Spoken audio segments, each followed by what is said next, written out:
life has been shaped by the cross. I keep coming back to the cross and remember what Jesus did for me.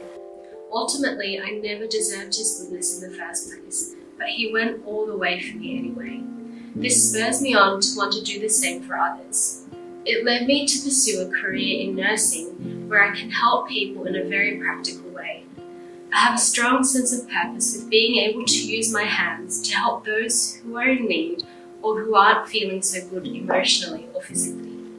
I have a deep empathy for those who are in pain and suffering, because I remember how God helped me in my lowest when I was a sinner before I knew him and when I was hurting. I believe the gifts God has given me are in the practical ways that I can help others by giving my time and energy.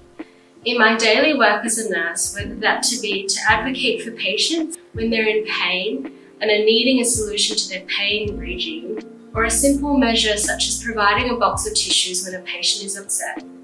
I've also learned over the years in my career that because patients need emotional or physical help and can be quite dependent, that I also need to guard my heart to make sure I've had some self-care too.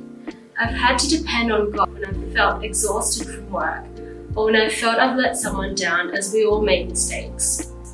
I go to God with all my emotions and lay them bare to him. He sustains me and gives me a sense of hope and still wanting to do what I do in my job each day.